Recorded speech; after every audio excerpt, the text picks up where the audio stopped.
dealing with a falsehood, you're faced with two options. You can accept it or you can reject it. The basis upon which we take one of these actions is a product of our critical thinking capabilities and a desire to know what is true instead of confirming our bias. A lie can travel halfway around the world while the truth is still putting on its shoes. On Brainstorm, we choose the hard truths over the comforting lies. Reason, compassion, skepticism. This is the Brainstorm Podcast.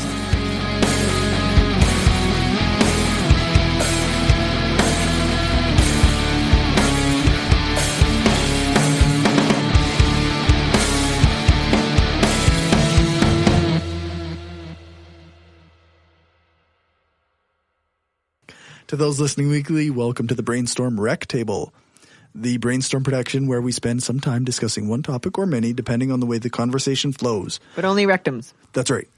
Or at least rectums. Because it's the rec table.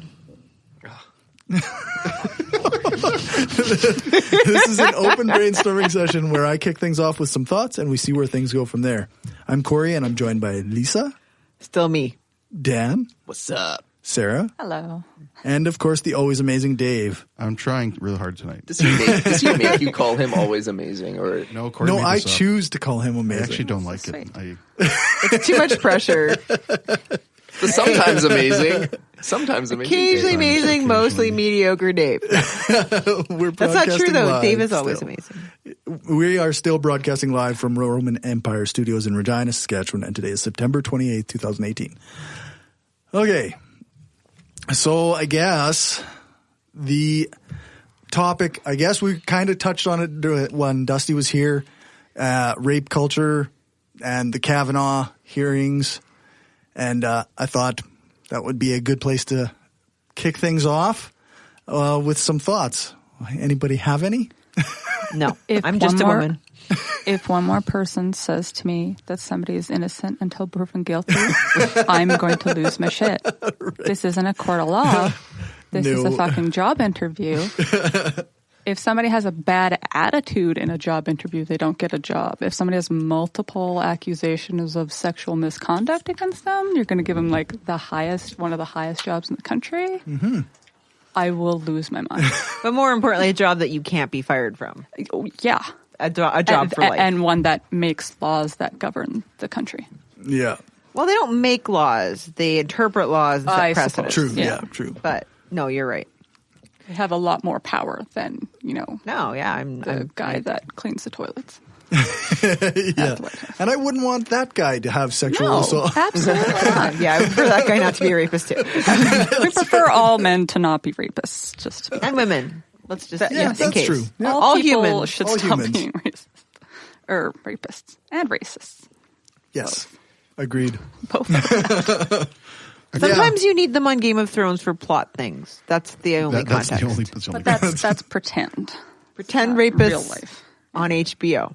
Right. Sometimes. So there's Sometimes. just so many things to talk about in this whole situation here that we can just kind of start with any of them and just kind of branch off to so many more. One thing that when I was listening, I think I was driving and listening on CNN radio or something, or maybe it was even on News Talk 980. I think they were playing some of the recordings, and I happened to be listening live while he started sobbing. I didn't see that. I listened to that. He was reading a letter from somebody that he had I didn't hear that part. had a clerkship with him or something along those lines, and she was basically saying that her life was so positively changed by Kavanaugh and that she never would have been able to achieve if he hadn't done what he did for her. And he choked up thinking about all these good things that he had done for this woman and how happy that she was that she had worked with him. And you know what? I have my education degree. I've taught some students before. I can understand that feeling, how it must feel to look forward 20 years on someone's life and think, wow, I had such a positive effect on them, and I made them change their life so good, and that they're so proud to have worked with me. None of that has any bearing on what he did when he was 17. If he did it, which it quite clearly seems like he did, like you can never That's negate great it. that you also did good things. Well, exactly. Good for you. That's right. Here's a cookie. Both are true. You still did don't bad get to be things a Supreme and Court justice. you did some good things. It doesn't. It's not like, oh, okay, those cancel each other out. Now what's next? Yeah. I think that speaks to the what you guys were saying before about how the image of the bad guy in the alley that is doing the raping, that we imagine rapists as this dark figure in hiding in the alley and his whole life is evil. He's an evil person who does evil things all the time. He probably steals too. And people are just way more nuanced than that, right? And all of that, Yes, he's definitely on the drugs. Yeah, and I think just, I'm truly curious if the people that are saying, well, like, you can't believe everything. She could be lying. She's just trying to tarnish.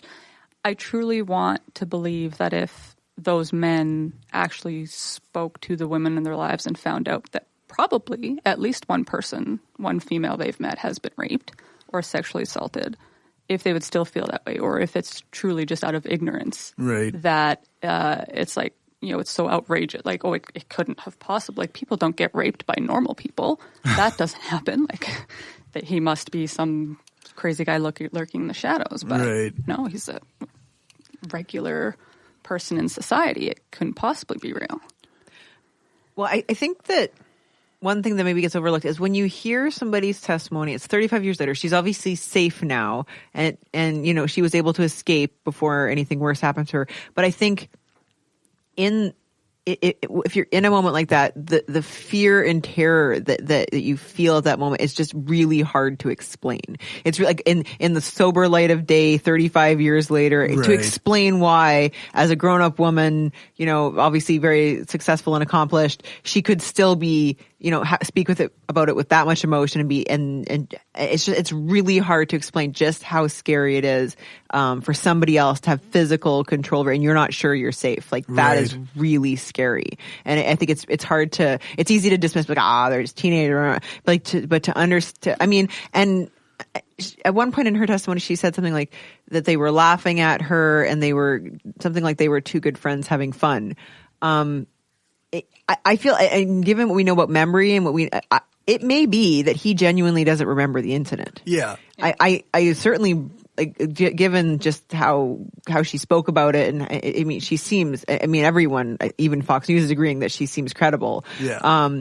But I think it actually is possible that he literally just doesn't remember that it happened, because it wasn't a scary, terrifying incident, because nobody was controlling him or threatening his safety that way. So it just didn't.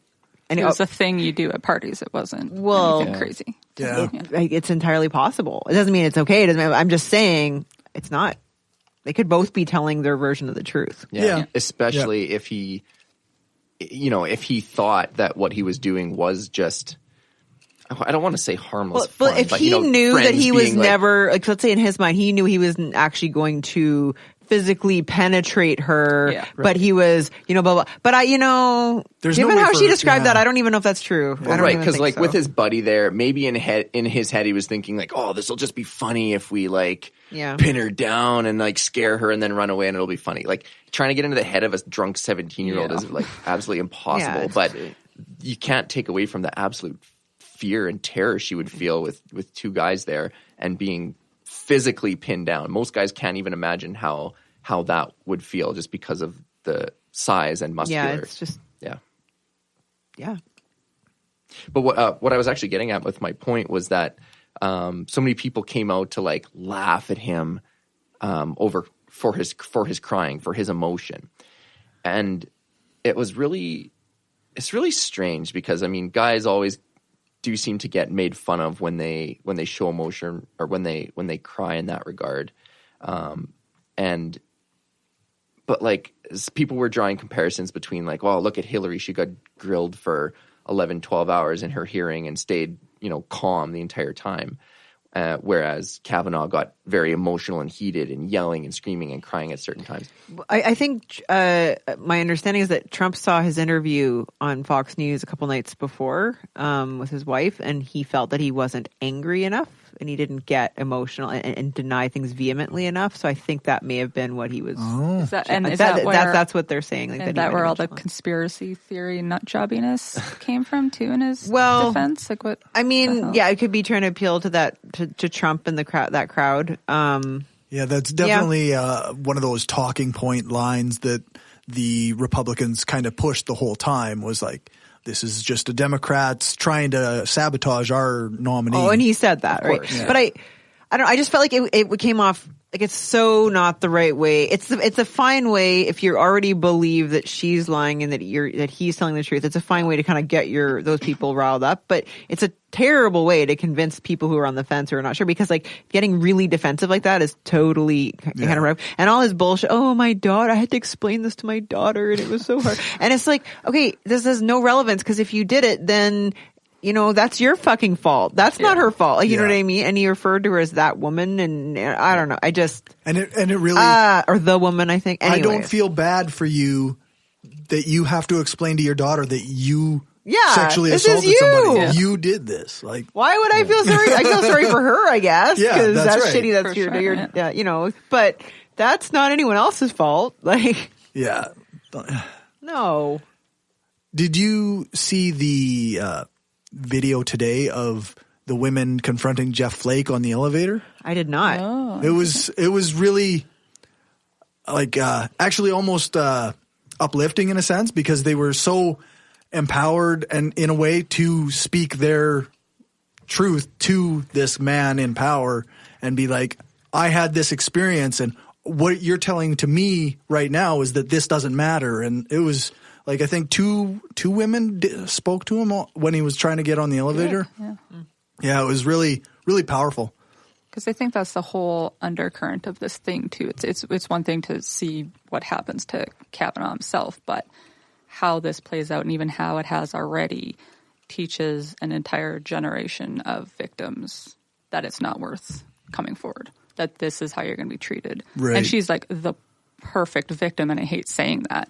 But, the other one that, well, she was drinking this, like all the same bullshit excuses for why women get raped. She's like the perfect victim and is still being called a liar and getting death threats and all of that. Why would any woman ever come forward? I don't think she got raped enough, according to, you know what I mean? Like, it wasn't what happened to her. She kind of got away before she was, I guess, I don't know. Really, I mean, she was terrified, so I think, that, that's just, I don't know. I think that's the violation had occurred, but I'm just saying, like, for people who want to say, oh, well, that's just shit that happens. I mean, and it's not soon enough after.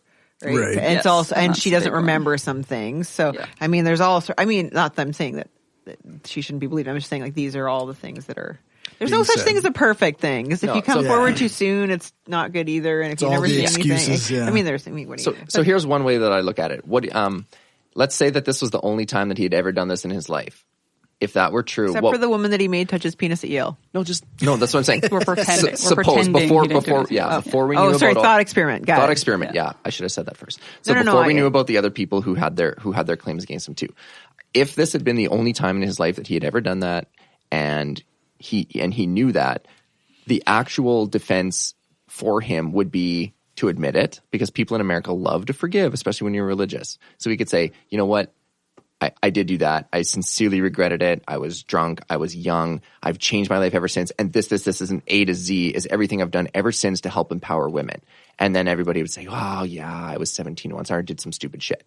But he can't use that defense. And the reason why he can't use it is because he knows about all the other stupid things that he's done. And he knew that all of those other people could potentially come out, which would shatter his defense. And so that's why it only leaves him a few options left. It's also not the Trump way, right? Like, so in order to do that, like in order to fit in that White House, because he is Trump's candidate, right? Like, in order to get that vote, it's not admitting you've ever done anything wrong. It's not. Well, he's really channeling Trump, right? He's getting mad. He's entitled. It's not. That's speaking of the Trump way, I don't want to. We'll get back to Kavanaugh, but like, did you see him after his speech at the UN when people laughed when he said that he was? When he was this is the most that a government had done in America in the history of the country, and everyone just straight up laughed. I think like one or two people laughed, and then everyone else kind of chuckled nervously. But anyways, afterwards, when he came out, people were like, "Oh, what did you think of the laughter?" And he was like, his retort was, "Oh yeah, it was meant to make people laugh." That was the response I wanted. And then I was like, "Oh, Trump, you're so fucking stupid. You can't say that because you've also said that not intending to get people to laugh 10 times in the past year before. So people are going to find these clips when you're bragging about your administration, not trying to get people to laugh when you're doing it like genuinely. And now you're saying you're doing it to get people to laugh." Are you saying as a result of this, people may find inconsistencies and things that Trump like has that's said? been happening. I don't know. That doesn't sound like I'm something sorry. that could possibly happen. I keep trying to look at find contradictory. I keep trying to look at Trump as a logical person. You can lie. No. I mean, what did George Costanza say? It's not a lie if you believe it. That's why he does it. He just sort of like. It makes me think of that big button on John Oliver's desk where he's like, "We did it! He's out! We got him in a lie, and everybody can see it." And it just doesn't. I haven't watched John Oliver in so long. Oh my god, what's wrong? Yeah, you that's are actually missing quite out. old now. He's one of my weekly go-tos. Yeah. Oh, what am I doing with my time? What are you Stupid. Stream it, record it, do whatever you have to. He's worth it. I don't know what I do with my time. I just Knit. sometimes You knit, I don't do you? knit, but I can't. I have trouble paying too much attention to the news. I just find it so ghastly. Like it's really hard. That's why I only get my news from like comedians. Yeah. Right. Samantha Bee, That's the way Jim to do it. Jeffries. It can be funny, Yeah. yeah. It's the American news for sure. Although, kind of preparing for this podcast, I listened to the Daily. Has anyone tried listening? So that's the New York Times' daily news synopsis. Okay. So I was listening. So they were talking about Kavanaugh today, obviously. So, and then it was about 36 minutes long, and they had clips and from Okay. and it's not. I wouldn't say it's totally objective, but it was very the Daily is a good New York Times podcast. So getting back to After Kavanaugh. you're done listening to Brainstorm podcast, fully beginning to end, every episode. syllable, every episode, even the boring segments at the end. even the ones with Gumby. Even the ones with Gumby. That's right. So tell me a little bit more, because you sound like you kind of knew what's with this guy that was confronted on the elevator. He sort of holds some power so here who's in that this guy? situation, doesn't he? Yeah, he's on the Judiciary Committee, and there's 11 people, right? 21. I Okay, believe. Yeah. 21, okay. Those are the humans who make a recommendation as to whether or not he should. Whether or not they should move forward to Senate vote. And so Jeff Flake was on this committee, and before today, he had released an email saying, "I'm voting yes on moving it forward."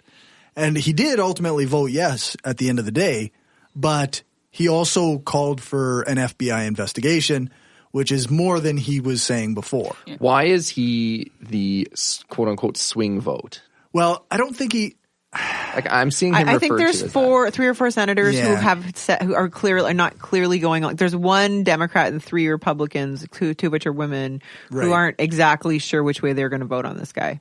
So sorry. No, go ahead. I just want to say before, like before all this stuff about possible rape allegations that came out, like I was listening. I listened to this other podcast called, which after I listened to all the Brainstorm ones, called "Stay Tuned with Preet." Is anyone listening to this one? No. So it's the former district attorney of the U.S. The U.S. District Attorney of the Southern District of New York. Yeah. So he worked for Obama, and he worked for Trump very briefly, and then got kind of canned by Trump. Okay. He's very smart. He's a lawyer, but now he has a podcast, and it's just great. It's so interesting, and he's very fair-minded, and he's very, very measured. Anyways, so he had a judge on who was talking about Kavanaugh, and this judge was saying that he thinks that if Kavanaugh gets appointed, that they're looking at an overturn of the famous Roe v. Wade case that gave and women the right to have abortion. Right, hard, but within like a few years, like 1 or 2 years, because basically Trump had made a list of like 18 judges that he would consider for Supreme Court, including some women on this list. Yeah, maybe we all know you're not going to vote in a woman. But Kavanaugh was not one of them, and so he was at least number 19 or 20. Of course, because he wasn't in the top 18. And then apparently there had been a case where I think it was like that Kavanaugh presided over, that was a young, an immigrant who wasn't a citizen of the U.S. who was, I think, in custody, who was seeking an abortion. Okay. And he ruled against her being able to have one. Right. And in his ruling, he kind of used a lot of the language that the right to life movement uses and they feel like that possibly signaled them that, hey, I'm your guy, like I'm your Roe v. Wade Trump, right. and so and then after that case came forward, then he was nominated. So people are saying it's quite likely that he puts that in jeopardy. It has seemed to be pretty clear that the intent of getting Kavanaugh on the bench and even Gorsuch too was to overturn Roe v. Wade. Like it's the crazy thing to me is they all majority, fully sorry, just to have the conservative majority for like another generation essentially. To right. Else. Yeah, because they're both young too. They fully deny it though. Like they deny this, like the Republicans, deny the politicalness of it, and the judges will say, oh, like, well, if you ask them straight up, like, well, what would you vote if Roe v. Wade came up again? What would you? And they would say, oh, I'm not allowed, I shouldn't really say anything that I'd have to make a ruling on as chief judge or as a justice. So blah blah blah. And it's really.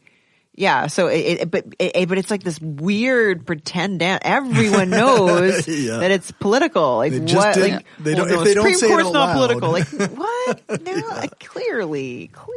Yeah, if they don't say it out loud, then they can play the "oh well, I didn't really mean it that way" type of game. Well, yeah, and I mean, you have to realize also in this, people are really upset over like Obama tried to appoint a justice right in his last year in office, and Republicans basically wouldn't let him, saying, "Oh, well, it's an election year." Well, this is an election year. Yeah. Every other year is a fucking election year. Yeah. So not for a presidential election year, but it's still, you know what I mean. So, anyways, so they justify that by saying, "Oh well, because we didn't expect Scalia to die, so then it was an unprecedented." But there's a reason they're pushing it through before November. That's right. If you weren't worried, then you wouldn't be trying to push a potential sexual assault. On the plus side, Stay Tuned with Preet today, he was saying that, and he's, like I said, experienced lawyer, he was saying that he thinks it's very unlikely that if Kavanaugh does not get confirmed, that they would have time to push somebody else through before November. Right. So that's good. But we all assume he's going to get, like, what's I'm pretty confident he's going to get confirmed. I don't know. What could the FBI possibly find? But you have several. Yeah, that's not already out there. You do have those senator holdouts on the committee who may or may not vote to. Yeah, I think if the FBI, I mean, the women's lawyers already have amassed, all the evidence they're going to be able to get, and some of it is relatively good considering it's an old. And it already didn't convince people. Right. But when you have the FBI saying, yes, we think these claims are credible, I don't know if the FBI is even able to do that. Yeah. Right? Like, are they looking at it from something, is it credible or not credible? Or are they saying it's true or it's false? Because you can't say it's true or false if you're doing the standard of the law. Yeah. Innocent until proven guilty. But if they're saying, yeah, we think we have no reason to believe that these aren't true claims. They can't, like you say, the FBI can't unequivocally say, this is a fact. We know this happened. But are they allowed to say, we find the claims credible I'm in not writing? Sure. And because if that is the case and he gets put through, oh my God, you're all awful. And now it's like on paper that you're awful and it's out there that you're awful, right? Well, I don't think the FBI is officially investigating. That's the point. Like they haven't officially launched an investigation. But now they're actually open to there maybe being one recommended to happen. Well, the other thing is there actually isn't. I mean, even if they're looking, they don't have time to push somebody else through till November. No, that's right. So there's not a huge rush for that. Like they might, like if they really want credibility for this guy, like they should, like the Republicans should want an investigation. They should want the FBI to clear him so that there isn't this cloud hanging over. There's no rush for it. So like take a few months, do the investigation, then come and vote. Like why wouldn't you if you're honestly looking for the best? Yeah, for a reasonable choice for them. Yeah, that's true. But you'd think. Well, anyways, they should. They don't even want to keep up appearances that they're trying to get them a good candidate in. They don't. I mean, it's talking about nuance. I mean, like not every politician or every senator and every congressperson is going to feel the same way that way. I mean, some of them may honestly want somebody there who's good, but none of them seem to be showing that to be the case. Yeah, that's the thing. Like, no, I don't think the public has any faith that those people actually care about getting a Republican in, even if it's a trash human. At least it's a red human. Yeah. You know. Mm-hmm. Actually, that reminds me of, like, there's people at Trump rallies that have shirts that say, like, better a Russian than a Democrat type things. Like, I mean. But there's extreme people in every group. Well, like we have Cory. That's true. That's the trouble though with the Republicans though, is that it's essentially been taken over by the extremes, right? Yeah. So at least they're the loudest, and then they're the ones we're hearing. Yeah. Well, it's all about appealing to their voters, right? If their vote, even if they find Trump distasteful, if their voters are all supporting them in their district, they don't. Well, even moderate Republicans who maybe disagree with what's going on are still being like, yeah, but I don't want those dirty Democrats in there. Yeah, so I don't want to lose. I gotta, yeah, exactly. So socialists, you mean? Not Democrats. I mean, we saw that with what's his Roy Moore. Like that's right. Yeah, same basic thing, right? But way, way, way, way, way worse. Like, yeah. I mean, it's just bizarre. I don't know.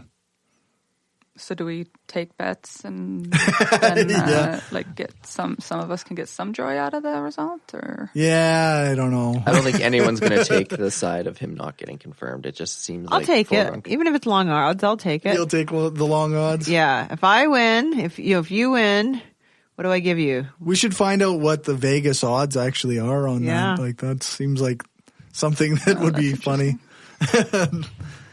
Someone Google that. You get to host the next show, Lisa, if you win. Like, I don't want to be punished if I win. Like, that's not fair. That's like a reward for me. You don't want to be the lead host? You get to do the intro and read Cory's show notes before, and I've let Angela, who is far more capable than me, do that. Yes. Yeah, it's a little bit of extra work. It's like work and shit. I totally read my article, sort of. All right, so it seems like... Hey, Cory, did you see this picture on Facebook? Our listeners can't see I know, that. The caption says... I can probably we'll share post it on Facebook. the thing. We'll post it on our thing. Okay. The women's faces in this photo, and it's Kavanaugh and there's several women in the audience. They all just sort of look disgusted. They just kind of had this moment where like women are just like, ugh. I don't want to ruin it, but apparently that's his like family and friends. Yeah. It's not actually his detractors. But that's still a resting fuck you face. You know what, though? Yeah, in that case, maybe they're like just feeling so sorry for him because he had to talk to his daughter about this horrible situation that he's in. Yeah, it looks like that, or maybe someone just farted and it caused them to... That's possible. Disgusted. So gross. I've got the Vegas odds. That was the face, Cory. That was the face. Yeah. I've got Vegas odds here. Okay. So Thursday morning, Nevada had the odds at plus 115 for yes, meaning that if you bet $100, you would win back 215. So that means yes, he would get confirmed. So that means he's a slight underdog, like say about 45%. Interesting. Yeah, and so that means a no carried odds of minus 145. I mean, isn't it true that more like most people who are nominated are not confirmed? Like, isn't it true there have been more that have? Like, I don't actually know that. Yeah. It's not like it's an automatic. Is that, am I wrong? I have bad news. After by 1 p.m. During his testimony, the yes line shifted to minus 150, which basically means he swung about 80 points in the other direction. So now you would have to bet $150 to win $250 back. So whatever happened during that testimony helped him, apparently. Right. That's bizarre to me. I didn't think it was so great. I thought he did pretty shitty, but the question isn't whether he convinced normal humans. The question is whether he convinced politicians to vote his way, which they're choosing to do based on their core constituents, not based on what normal humans think. Yeah, and the Vegas line shifts based actually mostly on just where people put their money. So if based on his hearings, it attracted a lot of people that wanted to put money on yes, then it would shift the line to make the odds worse for the yes. So perhaps the people who it attracted the people that wanted the yes. That were more sympathetic. What do those people know? I don't know. I feel like that's like... You know what? Vegas odds is such a great thing because, I mean, they this is how they make all of their money is by they want the the end result to be like an equal amount of money on each side, so that no matter what happens, they make their 10% juice in the middle. And so if people keep slamming money on one side of a bet, they keep making the odds worse and worse and worse until people start betting money on the other side. And that's why actually in a situation like this, or say Trump, if you bet money at Trump when he was like plus 3,000 or something like that, and then the line shifted to where he was like minus 1,000, you could actually bet a substantial amount of money more on the other side and still win guaranteed. It's a rare situation, but you can.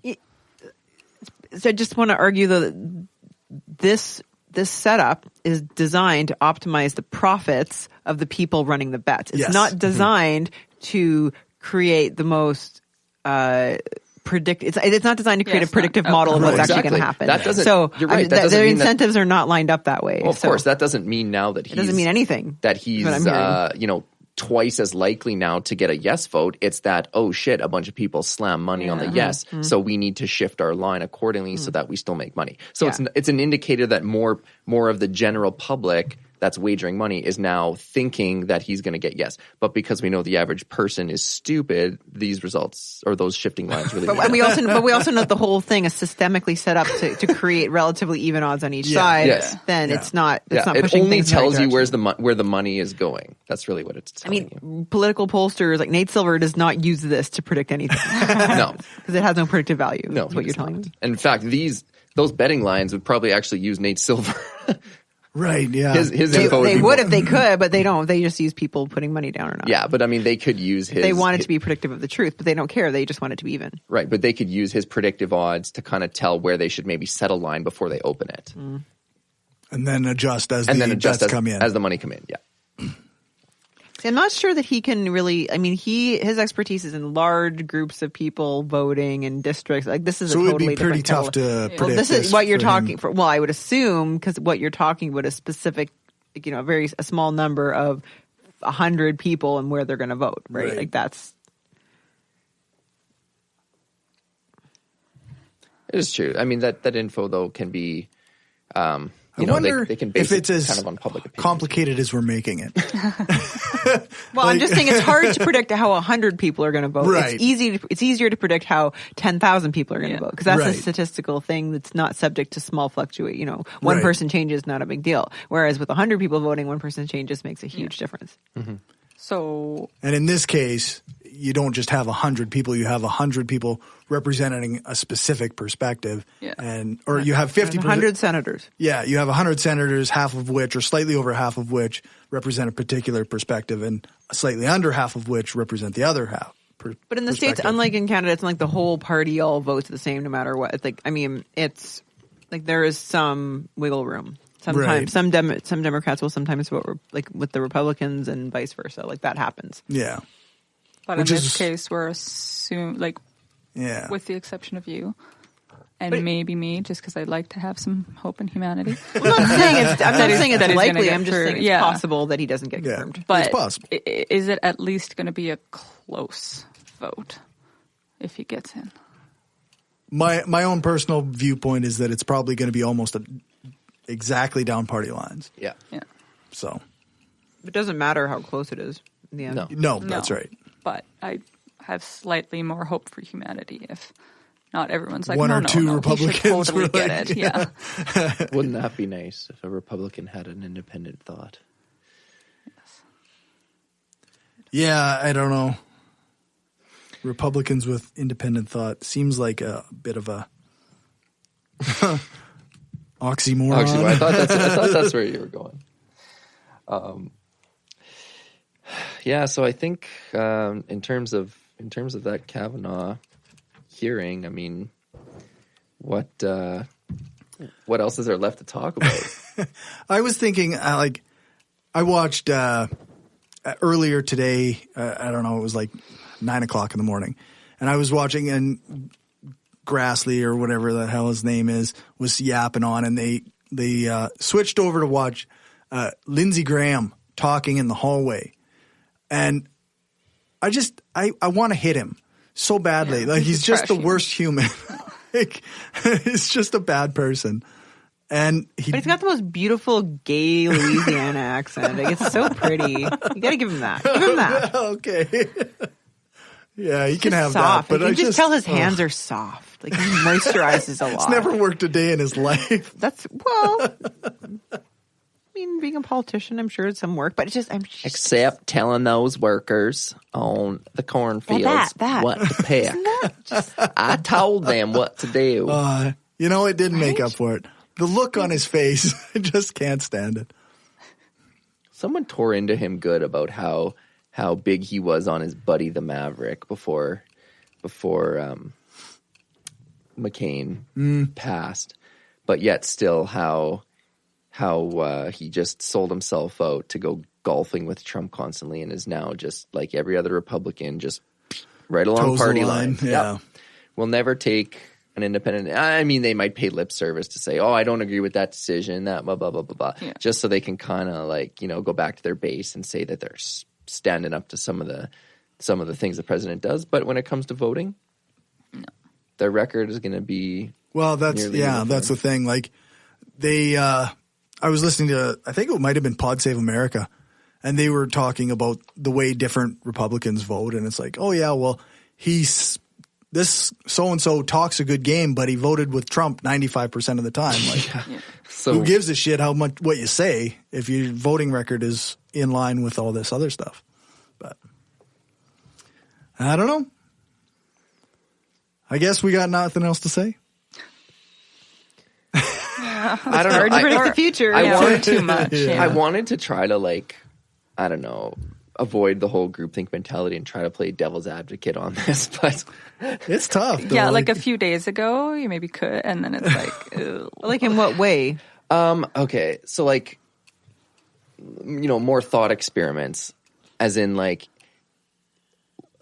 if this was the only time that he had ever done this, would all of his good deeds and good actions after that still qualify him for this position?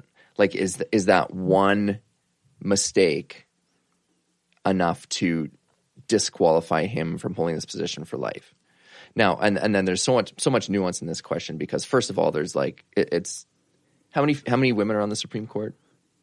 Is it there's one or I don't know, two? Not enough. I don't know. Ginsburg and but there's like not much Fair. diversity there. I literally don't know. And so I would say maybe if he wasn't also, if you're saying like, yeah, you know what, the reason I did that was because of toxic masculinity and like all of that shit. Right. No, but like That would be legitimately, wow. if you're told get it however you can get it and you'll get high fives from all your buddies and you're trying to fit in with the frat boys and that's what made you do it, that's something I can maybe believe. Some self-awareness. But not if you're also anti-abortion.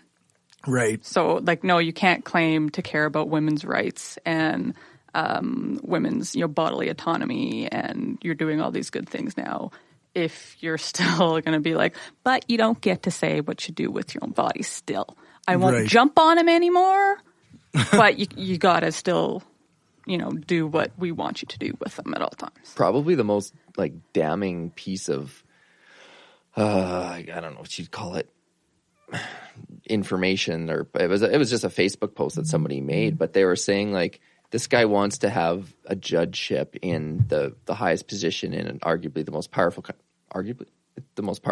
in the world. I don't know, Russia, they got a good thing going there, but and he tries to use evidence about his calendar, like about that I didn't have this party on my calendar back in 1984. Who the fuck kept a calendar when they were so clearly it didn't happen. Like, do you really want to judge 82? Do you really want to judge trying to use that as and even attempting to use that as evidence? Like, that shows some clear bad fucking logic. Yeah.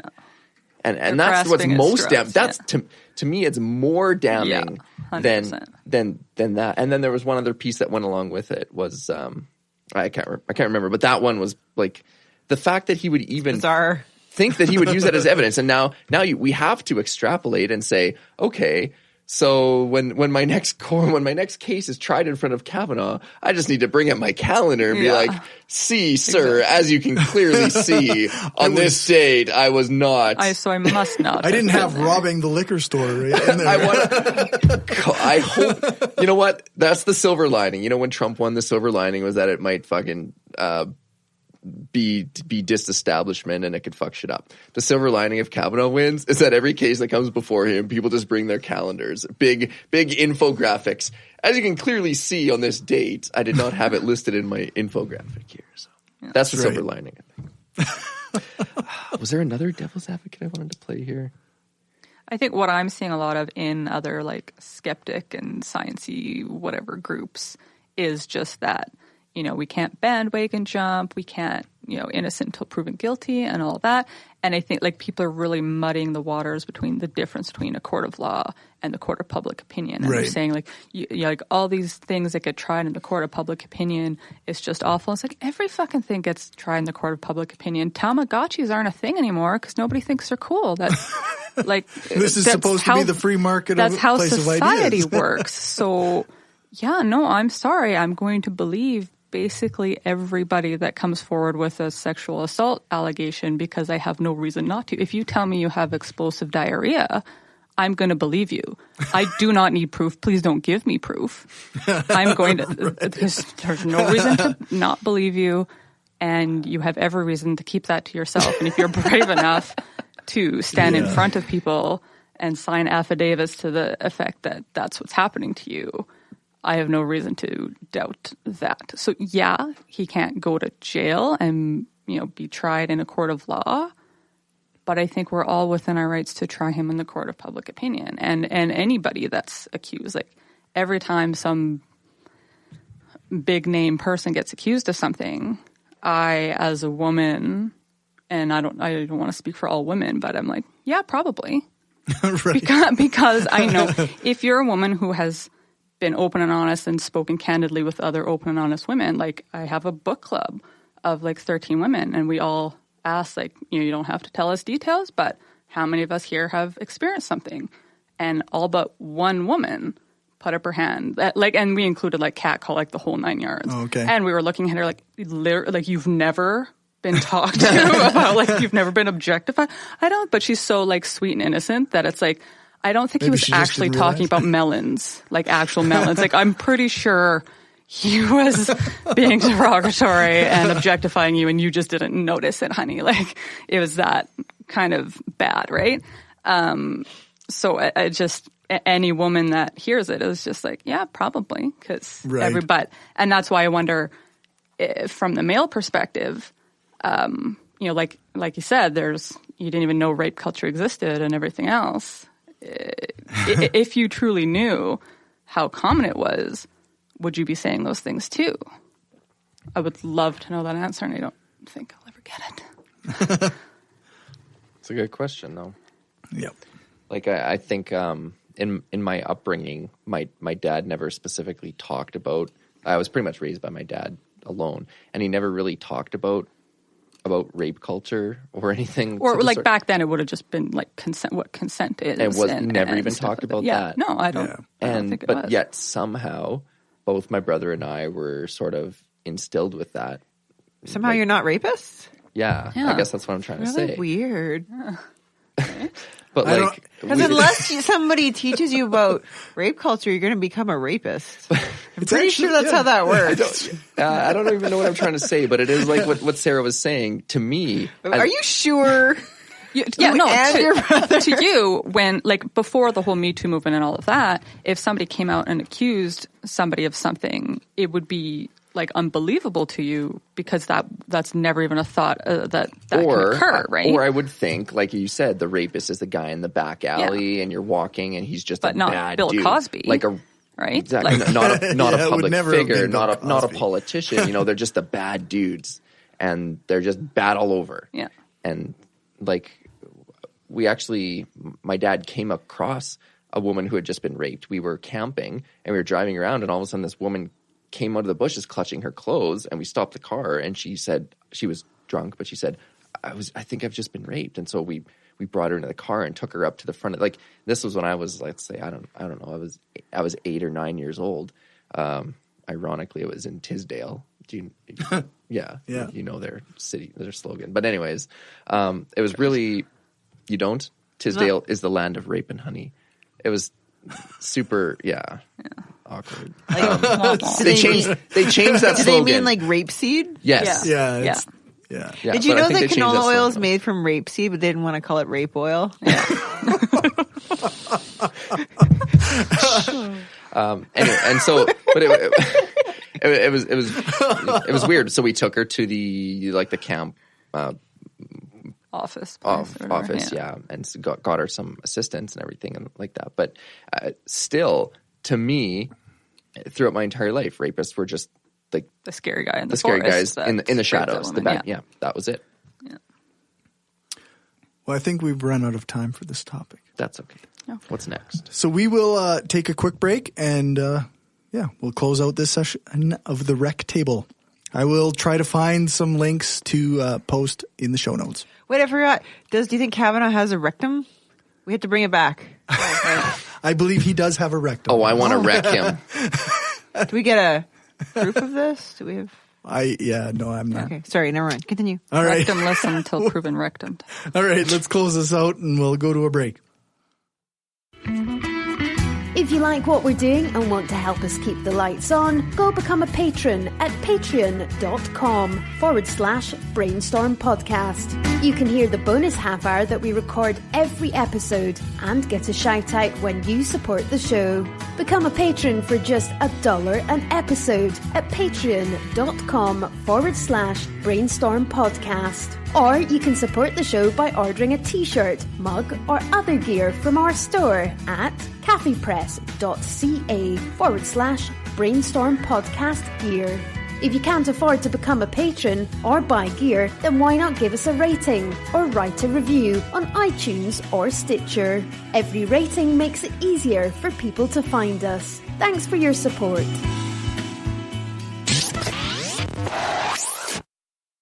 Hello, Elon Dubrovsky here, local podcaster and science enthusiast. Are your podcasts spewing too much bunk all the time? Are your podcasts constantly making things up, driving you crazy? Are your podcasts full of shit? Think there's no answer? You're so stupid! There is! The Reality Check. Finally, there is a fun, skeptical Canadian podcast. The San Francisco Hospital study on paper origami. Pat, come on, guys. Let me just. Can you make a reel of Elon's paper shuffling? Yeah, make it like. That sounds amazing. Is your music player a computer, a phone, or an in-between? That doesn't matter, because we work on all platforms. The Reality Check. You'll be checked. So head on down to trcpodcast.com. That's the home of the Reality Check. Subscribe.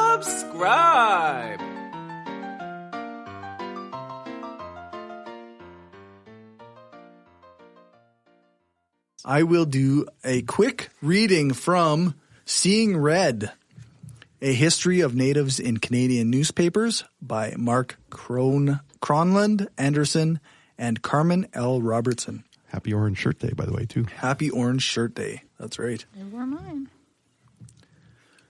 Okay, so introduction.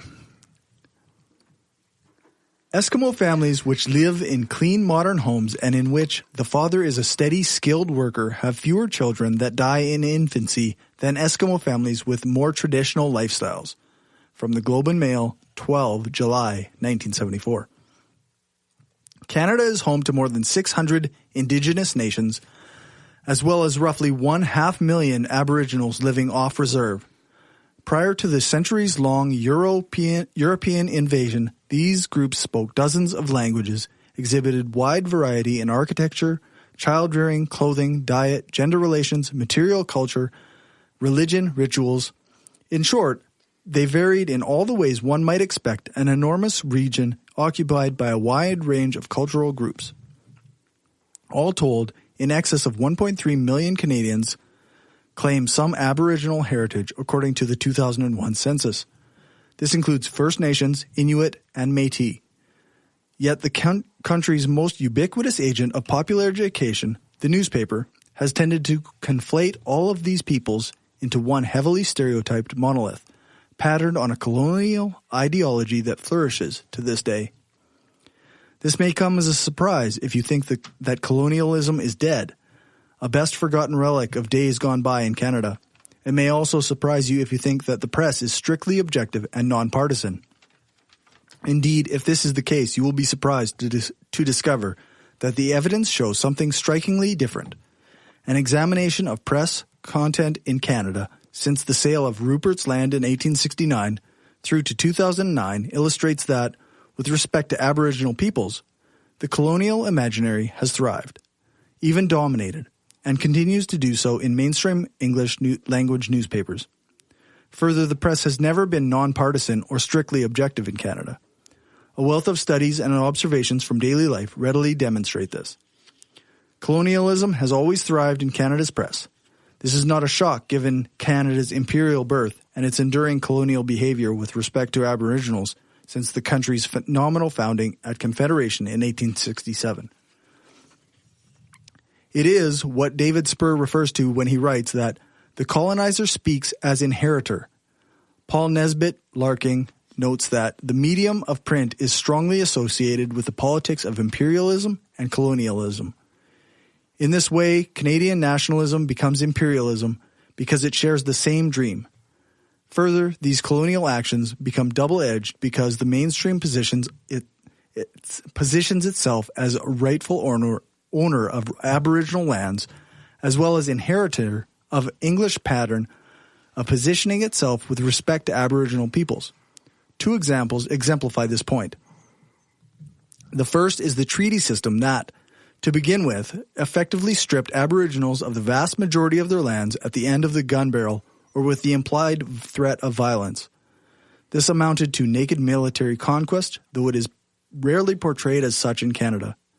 Instead, the nation insists that violence was the American way, a projective tale that serves the high and mighty purposes of elevating Canadiana over Americana, at the same time as promoting the disingenuous and misleading idea that Indigenous peoples sought the protection of the Canadian government in their desire for treaties. Again and again, in the 1870s, the press made it clear that Canada chose not to engage in all-out war because it was simply too expensive and not because it was somehow unwarranted. While it is true that the United States engaged in centuries-long assault to conquer Aboriginal lands with the few holds barred, it would be a serious mistake to conclude that Canada's emergence as a nation-state ultimately reflects a substantively kinder, gentler process. In the absence of, at the very least, the threat of overwhelming force, why would Aboriginals have willingly given up 95% of the territory they had possessed since time immemorial? Of course, there were other issues, including the sustainability of traditional ways in the life in the face of dwindling buffalo herds. But the treaties all derived, ultimately, from the fact of white invasion, which was inherently aggressive. The idea that Aboriginals desired to cede their lands, imperialism notwithstanding, clearly makes no sense at all unless one embraces a colonial ideology that endorses imperial land theft. Why would anyone freely give up huge regions of territory, traditional territory, in return for degraded status on small areas of marginal land? Aboriginals were compelled by force or the threat of use of force, and that is precisely how the press portrayed it in the latter 19th century. Today, at least, since 1997, even the Supreme Court of Canada recognizes the unsubtle and deliberate colonial intentions the federal government displayed in treaty relations. Yet Canadiana, crucially aided and abetted by newspapers and even scholars who should know better, has for decades denied it, persisting instead in believing the dreamed colonial version of history. In this way, Canada, like all nations, is an imagined community. That's where I'll stop right now. That's just an excerpt from Seeing Red, my new book that I'm enjoying quite a bit. All right, let's cue that outro music. For all those things, plus much more, you can check out the show notes at our website, brainstormblog.net, and our hosting page, thebrainstormpodcast.com. Thanks to our financial supporters, Kayla, Janet, Kim, Stephanie, Zach, the Utah Outcasts, Will, Aaron, Daryl, Destin Sucks, Bob Glenn, Destin Doesn't Suck That Much, Magnus, several species of small furry animals gathered together in a cave, positively skeptical, Rob, Keith, the Podunk Polymath, Larry, and the Flying Spaghetti Monster, sauce be upon him. If you want to join them and help the show grow, then you can do that at patreon.com/brainstormpodcast. Or you can go and buy stuff at tpublic.com/stores/brainstorm-podcast-gear. Join us every 2 weeks on brainstormradio.net. Our next live show is on October 12th, and our guests are Kevin and Benedict from This Week in News with Kevin and Benedict. I want to give a big thanks to Dusty for joining us. You can find more of his stuff at cultofdusty.com, so make sure to check that out. Thank you to my panel, Lisa, Dan, Sarah, and Dave. You're welcome. I guess. Thanks to Dave for our intro music. Thanks to Aaron Rabbi from the Embrace the Void podcast for doing the intro for our voiceover. You can find his stuff at voidpod.com. Thanks to Alex Capper-Murdoch for doing the voiceover for our ads, and thanks to Jason Camo for our outro music. You can find his stuff at aloststateofmind.com. All music played is either with permission or under the SOCAN license to play. For more information on SOCAN, you can check out the music license info page on our website, brainstormblog.net. Remember to give us a rating, a thumbs up, or a fave on your podcatcher of choice. Join our Facebook group, like our page, follow us on Twitter, subscribe to our subreddit, sign up for our newsletter, share the show, and spread the word. The more you share, comment, and like our stuff, the more it helps the show grow. Thanks for listening, and remember, the truth matters.